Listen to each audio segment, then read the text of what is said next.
Japan, जिसे आमतौर पर अपनी शांति और अनुशासन प्रियता के लिए जाना जाता है, साल 2007 में एक ऐसी खौफनाक घटना का गवाह बना जिसने न केवल जापान बल्कि ब्रिटेन तक को झकझोर कर रख दिया। यह घटना जितनी दर्दनाक थी, इसे अंजाम देने वाला अपराधी उतना ही चालाक और शातिर। इतना ही नहीं, इस अपराधी ने पुलिस को 2 साल तक अपनी नाकामी का एहसास कराते हुए पूरे प्रशासन को परेशान कर दिया।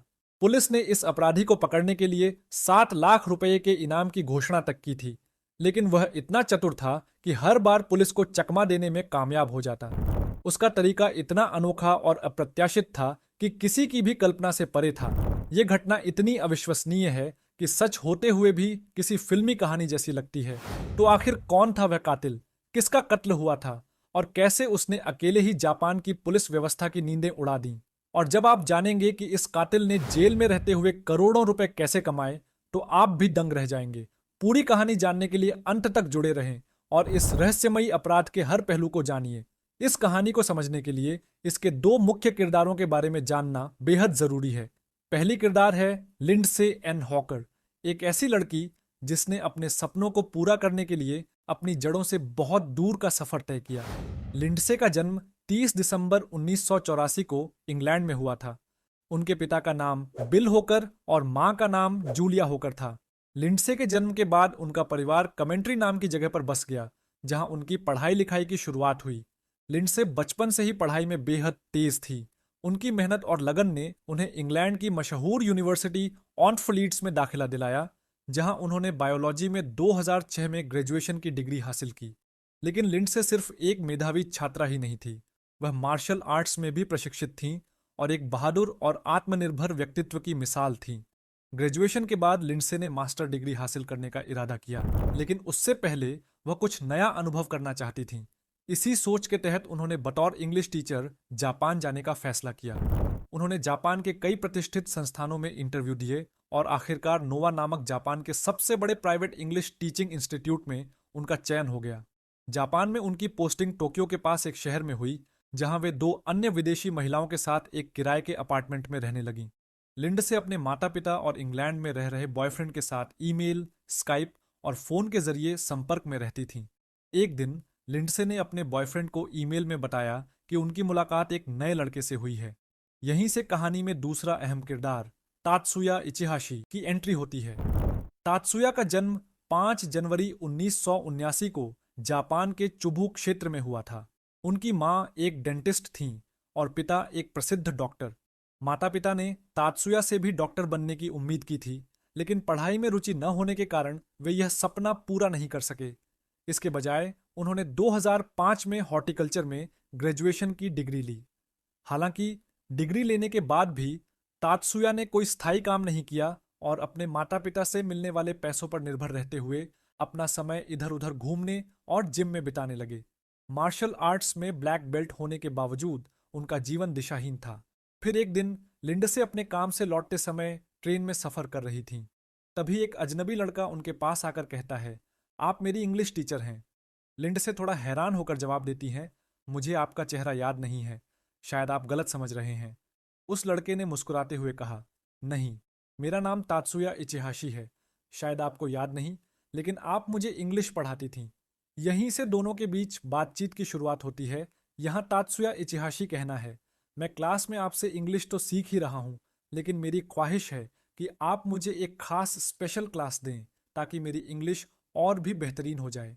लिंडसे एन हॉकर ने समय की अहमियत को ध्यान में रखते हुए इस प्रस्ताव को स्वीकार करने से इनकार कर दिया।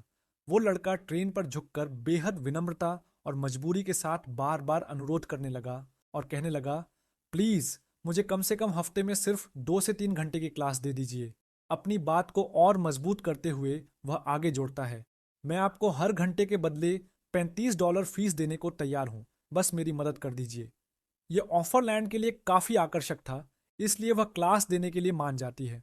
हालांकि वह साफ साफ कहती हैं, मैं तुम्हारे घर पर नहीं बल्कि किसी और जगह पर क्लास दूंगी। इसके बाद दोनों के बीच तय होता है कि क्लास शहर के एक बड़े और लोकप्रिय कैफे में होगी। इस तरह उनकी मुलाकात की कहानी एक नई शुरुआत लेती है। बातों बातों में लिंड स्टेशन तक पहुंच जाती है और फिर वहां उतरती हैं। लिंडसे एन हॉकर अपनी साइकिल लेकर घर की ओर बढ़ने लगती हैं। कुछ दूर जाने पर उसे एहसास होता है कि वही लड़का जो ट्रेन में उससे मिला था उसका पीछा कर रहा है। वह तेजी से साइकिल चलाकर उससे बचने की कोशिश करती है, लेकिन लड़का उसका पीछा नहीं छोड़ता। आखिरकार जब वह अपने घर के पास पहुंचती है तो लड़का रुककर कहता है, मुझे माफ कर दीजिए, शायद मैंने आपको परेशान किया। मैं तो बस आपको सॉरी कहने आया हूं। इस पर लिंडसे एन हॉकर ने जवाब दिया, ठीक है, मैंने माफ कर दिया, अब जाओ। लेकिन तात्सुया इचिहाशी ने कहा, मुझे बहुत प्यास लगी है, क्या आप मुझे बस एक गिलास पानी दे सकती हैं? फिर मैं चला जाऊंगा। पानी के बहाने तात्सुया इचिहाशी के घर के अंदर आ गया। लिंडसे एन हॉकर ने अपने रूममेट्स को तत्सुया इचिहाशी से परिचय कराया। परिचय के दौरान इचिहाशी ने बेहद सौम्यता से बातचीत की, जिससे वह थोड़े सहज महसूस करने लगी। इसके बाद वह पानी लाने के लिए अंदर गईं। इस बीच इचिहाशी ने जल्दी से एक कागज पर लिंडसे की एक सुंदर तस्वीर बनाई। तस्वीर पर उसने न केवल अपने हस्ताक्षर किए, बल्कि अपना नाम, टेलीफोन नंबर और ईमेल पता भी लिख दिया। तस्वीर को लिंडसे के हाथ में देते हुए उसने मुस्कुराते हुए कहा, यह मेरी ओर से एक छोटा सा तोहफा है। मुझे उम्मीद है कि आप मुझे इंग्लिश पढ़ाने के लिए तैयार हो जाएंगी। इसके बाद इचिहाशी मुस्कुराते हुए वहां से चली गई। शनिवार 24 मार्च 2007 को दोपहर लगभग 2 बजे लिंडसे एन हॉकर और तात्सुया इचिहाशी शहर के एक कैफे में मिलते हैं। वहां लिंडसे लगभग 1 घंटे तक तात्सुया को इंग्लिश पढ़ाती हैं। पढ़ाई खत्म होने के बाद तात्सुया अचानक घबराते हुए कहता है, मैं पैसे घर पर भूल आया हूं। अगर तुम बुरा ना मानो तो मेरे साथ चलो, मैं घर से पैसे दे दूंगा। लिंडसे इसके लिए तैयार हो जाती है। दोनों टैक्सी किराए पर लेते हैं और तात्सुया के फ्लैट की ओर निकल पड़ते हैं। थोड़ी देर बाद वे दोनों फ्लैट पर पहुंच जाते हैं। लिंडसे तुरंत कहती हैं, तुम यहीं आकर मुझे पैसे दे दो। लेकिन तात्सुया किसी तरह लिंडसे को अपने फ्लैट के अंदर चलने के लिए मना लेता है। फ्लैट के अंदर जाने से पहले लिंडसे टैक्सी ड्राइवर से कहती हैं, आप यहीं इंतजार कीजिए, मैं थोड़ी देर में वापस आ जाऊंगी। इतना कहने के बाद लिंडसे और तात्सुया दोनों फ्लैट के अंदर चले जाते हैं। उधर टैक्सी ड्राइवर घर के बाहर इंतजार करता रहता है। 7 मिनट गुजर जाते हैं, लेकिन लिंडसे वापस नहीं आती। इंतजार करते करते थक कर टैक्सी ड्राइवर बिना किसी को बताए वहां से चला जाता है। अब तक शाम हो चुकी थी और लिंडसे एन हॉकर की रूममेट्स इंतजार कर रही थीं कि वह कब लौटेगी। लेकिन काफी देर हो जाने के बाद भी लिंडसे वापस नहीं आती। उसकी दोस्त उसे फोन करके संपर्क करने की कोशिश करती है, लेकिन कोई जवाब नहीं मिलता। इसके बाद रूममेट्स लिंडसे के गायब होने की सूचना लोकल पुलिस को देती है। हालांकि पुलिस कोई रिपोर्ट दर्ज करने के बजाय लिंडसे के लौटने का इंतजार करने लगती है। उधर लिंडसे ना 25 मार्च को और ना ही 26 मार्च को अपनी क्लास लेने के लिए जाती हैं। जब वह लगातार 2 दिन क्लास में नहीं पहुंचती तो इंस्टीट्यूट लिंडसे के इंग्लैंड में रहने वाले माता पिता को यह जानकारी देता है कि उनकी बेटी पिछले 2 दिन से क्लास में नहीं आ रही है। 2 दिन बीतने के बाद लिंडसे एन हॉकर की रूममेट्स की शिकायत पर पुलिस उसकी गुमशुदगी की रिपोर्ट दर्ज करती है। पुलिस जांच की शुरुआत उसी फ्लैट से करती है जहां लिंडसे अपनी रूममेट्स के साथ रह रही थी। पहले पुलिस लिंडसे की दोनों रूममेट्स से पूछताछ करती है, लेकिन इस बातचीत से कोई ठोस जानकारी हाथ नहीं लगती। जब पुलिस कमरे की तलाशी लेती है तो उन्हें वहां से एक ड्राइंग मिलती है। ये वही ड्राइंग थी जो कुछ दिनों पहले तात्सुया इचिहाशी ने लिंडसे को बनाकर दी थी। ड्राइंग पर उसका ईमेल एड्रेस और स्काइप आईडी भी लिखी हुई थी। पुलिस इस बारे में रूममेट्स से पूछताछ करती है तो वे बताती हैं कि यह ड्राइंग लिंडसे के एक स्टूडेंट ने दी थी जो हाल ही में उससे मिलने आया था। पुलिस तुरंत तात्सुया इचिहाशी की तलाश शुरू कर देती है। इसी दौरान पुलिस को एक सीसीटीवी फुटेज भी मिलती है जिसमें लिंडसे के साथ आखिरी बार तात्सुया को देखा गया था। जब पुलिस उसकी डिटेल्स निकलवाती है तो पता चलता है कि उसका कोई गंभीर आपराधिक रिकॉर्ड नहीं है, सिवाय एक छोटे मोटे झगड़े के। इसलिए इस समय तक पुलिस को तात्सुया पर कोई खास शक नहीं होता है। 27 मार्च 2007 को लिंडसे एन हॉकर के मामले में पूछताछ के लिए 2 पुलिस अधिकारी तात्सुया इचिहाशी के पते पर पहुंचे। जापानी कानून के अनुसार अगर पुलिस के पास कोर्ट का आदेश और उचित कारण न हो तो वे किसी के दरवाजे पर नॉक नहीं कर सकते। जब अधिकारी वहां पहुंचे तो तात्सुया का दरवाजा बंद मिला और घर की सभी लाइट्स ऑफ थीं। पुलिस ने दरवाजा खटखटाने के बजाय पड़ोसियों से पूछताछ शुरू की। एक पड़ोसी ने बताया कि कल उसके घर से बहुत तेज आवाजें आ रही थीं, जैसे किसी चीज को तोड़ा जा रहा हो। इसके बाद पुलिस ने बाहर से घर का मुआयना किया और पाया कि घर के अंदर हल्की खटपट की आवाजें आ रही थीं। घर की स्थिति को देखकर पुलिस को शक हुआ कि कुछ गड़बड़ है। दोनों अधिकारियों ने तुरंत और बैकअप बुलाया। शाम 7 बजे तक 7 और पुलिस अधिकारी मौके पर पहुंच गए। सभी अधिकारियों ने घर के अलग अलग फ्लोर्स पर अपनी पोजीशन ले ली और तात्सुया का इंतजार करने लगे। लगभग 2 घंटे तक इंतजार करने के बाद अचानक तात्सुया ने दरवाजा तेजी से खोला और पीठ पर एक छोटा बैग लेकर भागने की कोशिश की। दरवाजे के पास मौजूद पुलिस अधिकारी ने उसे रोकने की कोशिश की, लेकिन तात्सुया सबको चकमा देकर वहां से भाग निकला। जब पुलिस की एक टीम तात्सुया इचिहाशी के फ्लैट के अंदर दाखिल होती है, तो उन्हें वहां का नजारा बेहद डरावना और अव्यवस्थित लगता है। घर का सामान इधर उधर बिखरा हुआ था और बाथरूम से बदबू आ रही थी, जिससे ऐसा लग रहा था कि उसे हाल ही में साफ किया गया हो। जब पुलिस बालकनी में पहुंचती है, तो उन्हें वहां बालू और मिट्टी से भरा एक बड़ा टब दिखाई देता है। पुलिस जब उस टब की जांच करती है, तो उनके होश उड़ जाते हैं। टब में लिंडसे एन हॉकर की लाश पड़ी हुई थी। लिंडसे के शरीर पर गहरे जख्मों के निशान थे। उसके सिर के बाल पूरी तरह से शेव कर दिए गए थे और शव के साथ कई तरह के डिकम्पोजिंग केमिकल्स और मिट्टी भरी हुई थी, जिन्हें शव को जल्दी नष्ट करने के लिए इस्तेमाल किया गया था। पुलिस को इस बात का यकीन हो गया कि तात्सुया ने इस अपराध को अंजाम दिया और भागने में सफल रहा है। इसके बाद बड़े पैमाने पर उसकी तलाश शुरू कर दी गई। शहर भर में तात्सुया के पोस्टर लगाए गए और जगह जगह छापेमारी शुरू कर दी गई। 29 मार्च 2007 को पुलिस को तात्सुया के अपार्टमेंट के पीछे एक बड़ी शॉपिंग ट्रॉली मिली। जांच में खुलासा हुआ कि इस ट्रॉली का उपयोग लिंडसे के शव को नष्ट करने के लिए मिट्टी और केमिकल्स लाने में किया गया था। इसी दौरान पुलिस को खबर मिली कि तात्सुया को एक होटल में देखा गया है। इस सूचना के आधार पर 20 पुलिस अधिकारियों की एक टीम बनाई गई और ईस्ट टोक्यो के एक लव होटल में छापेमारी की गई, लेकिन तब तक तात्सुया वहां से फरार हो चुका था। पुलिस ने बड़े पोस्टर छपवाकर शहर में लगाए और तात्सुया का पता बताने वाले के लिए 6 लाख येन के इनाम की घोषणा की, लेकिन सभी कोशिशों के बावजूद तात्सुया का कोई सुराग नहीं मिला। 2008 की शुरुआत तक केस की जांच धीमी पड़ गई। इस बीच मामले को जबरदस्त मीडिया कवरेज मिला और लिंडसे के प्रति लोगों की हमदर्दी बढ़ने लगी। इंग्लैंड में जस्टिस फॉर लिंडसे जैसे कैंपेन शुरू हो गए। लिंडसे के माता पिता भी जापान पहुंचे और अधिकारियों पर जांच तेज करने का दबाव बनाया। इंग्लैंड हाई कमीशन ने भी जापान सरकार से जल्द अपराधी को पकड़ने की अपील की। लोगों के बढ़ते गुस्से और अंतर्राष्ट्रीय दबाव के कारण अक्टूबर 2008 में जापानी पुलिस ने इस केस की जांच फिर से पूरी ताकत के साथ शुरू की। इस बार जांच में 140 पुलिस अधिकारियों को लगाया गया। पुलिस की मेहनत धीरे धीरे रंग लाने लगी और तात्सुया इचिहाशी को पकड़ने की उम्मीदें फिर से जाग उठीं। जांच के दौरान पुलिस को अलग अलग जगहों से तात्सुया इचिहाशी के देखे जाने की खबरें मिलने लगीं, लेकिन हर बार पुलिस के पहुंचने से पहले ही वह वहां से फरार हो जाता। इसी बीच अक्टूबर 2008 के अंत में पुलिस की ओर से एक चौंकाने वाला बयान जारी किया गया। उन्होंने दावा किया कि तात्सुया इचिहाशी ने आत्महत्या कर ली है। हालांकि पुलिस न तो अब तक उसका शव बरामद कर पाई थी और न ही आत्महत्या के दावे को साबित करने के लिए कोई ठोस सबूत पेश कर पाई। इस बयान के बाद लिंडसे एन हॉकर के माता पिता और जापानी मीडिया ने पुलिस के इस दावे को सिरे से खारिज कर दिया। उन्होंने आरोप लगाया कि यह बयान सिर्फ केस को कमजोर करने और दबाव को कम करने के लिए दिया गया है। मामले को लेकर जनता और मीडिया का गुस्सा और भी ज्यादा बढ़ने लगा। पुलिस पर चौतरफा आलोचनाओं के बाद उन्होंने अपनी जांच को फिर से तेजी से आगे बढ़ाया, लेकिन तमाम कोशिशों के बावजूद पुलिस के हाथ खाली ही रहे। 15 जनवरी 2009 को जापान टुडे में छपी एक खबर ने सनसनी फैला दी, जिसमें दावा किया गया कि तात्सुया इचिहाशी ने जापान छोड़कर फिलीपींस में पनाह ली है। हालांकि इस दावे के समर्थन में कोई ठोस सबूत पेश नहीं किया गया, जिससे मामला और भी उलझ गया। इस हत्या को पूरे 2 साल हो चुके थे, लेकिन कातिल का अब तक कोई सुराग नहीं मिला था। 26 जून 2009 को जापानी नेशनल पुलिस एजेंसी ने इचिहाशी की जानकारी देने वाले को इनाम की राशि बढ़ाकर 6 लाख येन से करीब 60 लाख कर देती है।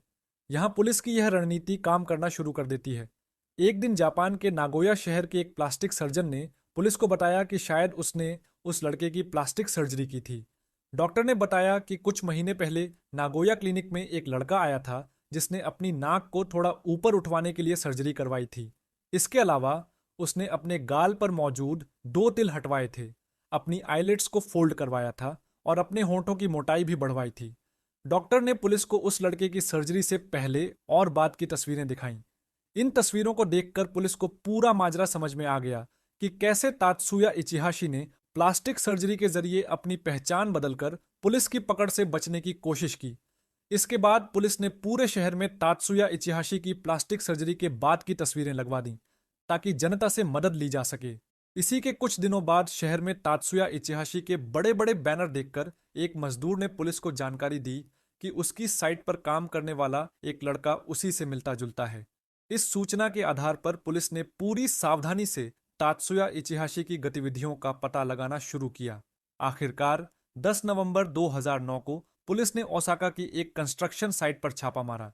जब पुलिस वहां पहुंची तो तात्सुया भागने की तैयारी कर रहा था, लेकिन वह अपनी योजना को अंजाम दे पाता उससे पहले ही पुलिस ने उसे घेर लिया। तात्सुया को समझ आ गया कि अब उसका खेल खत्म हो चुका है। उसने खुद को पुलिस के हवाले करते हुए दोनों हाथ उठाकर आत्मसमर्पण कर दिया। इसके बाद उसे 23 दिनों की पुलिस रिमांड पर भेज दिया गया। पुलिस हिरासत में तात्सुया इचिहाशी से कड़ी पूछताछ की गई, लेकिन उसने लगातार अपना गुनाह कबूलने से इनकार कर दिया और लिंडसे होकर की हत्या से खुद को बेगुनाह साबित करने की कोशिश करता रहा। हालांकि जब पुलिस ने उससे और अधिक सख्ती से पूछताछ की तो आखिरकार उसने दिल दहला देने वाले सच को उजागर किया। तात्सुया ने बताया कि जब उसने पहली बार ट्रेन में लिंडसे को देखा था तभी उसने उसके साथ गलत करने का मन बना लिया था। इसके बाद उसने लिंडसे को ट्रेन में झूठ बोलते हुए इंग्लिश पढ़ाने के बहाने से फंसाया और उसे अपने घर आने के लिए तैयार कर लिया। उसने पैसे देने का बहाना बनाकर लिंडसे को अपने घर बुलाया। जैसे ही लिंडसे पैसे लेने के लिए घर के अंदर पहुंची, तात्सुया ने उस पर जबरदस्ती करने की कोशिश शुरू कर दी, लेकिन लिंडसे मार्शल आर्ट्स सीख चुकी थी, इसलिए उसने अपने बचाव में तात्सुया पर पलटवार किया। तात्सुया भी मार्शल आर्ट्स में ब्लैक बेल्ट होल्डर था, जिससे दोनों के बीच एक भयंकर संघर्ष शुरू हो गया। यह लड़ाई कुछ देर तक चलती रही, लेकिन तात्सुया ने लिंडसे की गर्दन पर जोर से वार किया, जिससे उसकी गर्दन की हड्डी टूट गई और वह बेहोश होकर गिर पड़ी। इसके बाद तात्सुया ने बड़ी बेरहमी से लिंडसे के साथ बलात्कार किया और फिर गला दबाकर उसकी हत्या कर दी। हत्या के बाद उसने शव को बाथरूम में छिपा दिया। वहां से वह मिट्टी, बालू और डिकम्पोजिंग केमिकल्स खरीद कर लाया। सभी चीजें लाने के बाद उसने पहले लिंडसे के सामान को नष्ट किया, फिर उसके बाल काटे और शव को बाथटब में रख दिया था। इसके बाद तात्सुया ने मिट्टी, बालू और डिकम्पोजिंग एजेंट्स को शव के ऊपर डाल दिया। फिर वह बाथटब को खींचकर बालकनी में ले गया और वहीं रख दिया। उसी शाम जब वह भागने की तैयारी कर रहा था तभी पुलिस वहां पहुंच गई। हालांकि पुलिस के आने के बावजूद वह भागने में कामयाब रहा। भागते हुए वह एक शहर से दूसरे शहर तक छिपता रहा और फिर खुद को पहचान से बचाने के लिए प्लास्टिक सर्जरी कराने का फैसला किया। एक डॉक्टर का बेटा होने के कारण उसे प्लास्टिक सर्जरी के बारे में अच्छी जानकारी थी, इसलिए उसने अपनी पहचान बदलने के लिए यह कदम उठाया। उसने अपनी नाक, होंठ और चेहरे की अन्य विशेषताओं को बदलवा लिया, जिससे पुलिस के लिए उसे पहचानना मुश्किल हो गया। आखिरकार जब उसे गिरफ्तार किया गया और उससे सख्ती से पूछताछ हुई तो उसने अपना गुनाह कबूल कर लिया। लिंडसे हॉक के अपहरण, बलात्कार और हत्या का मामला दर्ज करते हुए उसे अदालत में पेश किया गया। इस मामले की सुनवाई शिवा डिस्ट्रिक्ट कोर्ट में शुरू होती है। यहाँ तात्सुया इचिहाशी के वकील ये दलील देते हैं कि उसने लिंडसे हॉक की जान जानबूझकर नहीं ली, बल्कि यह एक हादसा था। तात्सुया का बयान था कि रेप के दौरान उसने लिंडसे की नाक और मुंह बंद कर दिया था ताकि वह मदद के लिए चिल्ला ना सके, लेकिन इसी दौरान दम घुटने से उसकी मौत हो गई। लिंडसे के वकील अदालत से सख्त सजा की मांग करते हैं और यह मामला लंबे समय तक चलता है। इसी बीच सितंबर 2010 में तात्सुया ने अखबारों के जरिए सार्वजनिक रूप से लिंडसे के माता पिता से अपने किए के लिए माफी मांगी। जेल में रहते हुए उसने एक किताब भी लिखी जिसमें उसने बताया कि वह पहली बार लिंडसे से कैसे मिला, उसकी हत्या कैसे की और 2.5 साल तक भागते हुए कैसे अपनी पहचान छुपाई। उसने अपनी प्लास्टिक सर्जरी और पुलिस से बचने के तरीकों का भी जिक्र किया। जनवरी 2011 में जब यह किताब रिलीज हुई तो यह बेस्ट सेलर बन गई और उसने इसकी बिक्री से करोड़ों रुपये कमाए। हालांकि तात्सुया ने यह घोषणा की कि वह अपनी किताब से हुई कमाई लिंडसे के माता पिता को देना चाहता है, लेकिन उन्होंने इस प्रस्ताव को ठुकरा देते हैं। फाइनली 21 जनवरी 2011 को शिवा डिस्ट्रिक्ट कोर्ट ने लिंडसे हॉक की हत्या के लिए तात्सुया इचिहाशी को उम्र कैद की सजा सुनाई। इस सजा का लिंडसे के माता पिता ने विरोध किया और अदालत से इचिहाशी को फांसी की सजा देने की मांग की। हालांकि कोर्ट ने फांसी को बहुत कठोर सजा मानते हुए इस मांग को खारिज कर दिया।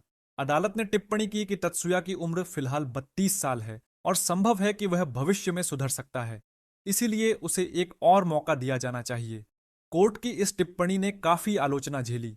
लोगों ने सवाल उठाए कि 33 साल के इस बेरहम कातिल का फ्यूचर बचाने की बात की जा रही है, लेकिन 22 साल की लिंडसे का क्या? क्या उसकी जिंदगी और भविष्य की कोई अहमियत नहीं थी? इन दलीलों के बावजूद कोर्ट ने तत्सुया इचिहाशी की उम्र कैद की सजा को बरकरार रखा। फिलहाल वह जेल में अपनी सजा काट रहा है, लेकिन इस फैसले ने न्याय व्यवस्था पर कई सवाल खड़े कर दिए। नंबर 1, क्या किसी अपराधी को सुधारने के लिए दूसरा मौका दिया जाना चाहिए? नंबर 2, क्या आपको लगता है कि तत्सुया इचिहाशी को उम्र कैद की बजाय फांसी की सजा मिलनी चाहिए थी? नंबर 3, अगर आप लिंडसे के माता पिता की जगह होते तो आप इस मामले को कैसे संभालते? नंबर 4, क्या अपराध के बाद अपराधी का पछतावा उसकी सजा को कम करने का कारण बनना चाहिए? यह कहानी हमें सिखाती है कि न्याय पाने का रास्ता कितना भी कठिन क्यों न हो, सच्चाई और साहस के साथ आगे बढ़ना जरूरी है। लेकिन सवाल यह है कि क्या हमारे समाज और न्याय प्रणाली ने वाकई लिंडसे हॉक को न्याय दिया, या फिर कहीं ना कहीं हम इस अपराधी को दूसरा मौका देकर और बड़ी भूल कर रहे हैं? सोचिए, क्योंकि न्याय सिर्फ कानून का नहीं बल्कि समाज का भी दायित्व है। अगर आपको हमारी यह कहानी और हमारी मेहनत पसंद आई हो तो कृपया इस वीडियो को लाइक करें और अपने दोस्तों के साथ शेयर करें। हमारे चैनल को सब्सक्राइब करना न भूलें ताकि आप आगे भी ऐसी ही सच्ची और रहस्यमयी कहानियां देख सकें। बेल आइकन को दबाकर नोटिफिकेशन जरूर ऑन कर लें ताकि हमारे नए वीडियो की जानकारी आपको सबसे पहले मिले। आपकी राय हमारे लिए बहुत महत्वपूर्ण है, तो कमेंट में हमें बताइए, क्या आप इस फैसले से सहमत हैं या लिंडसे के लिए न्याय अधूरा रह गया? जल्दी मिलते हैं एक और दिलचस्प कहानी के साथ। धन्यवाद।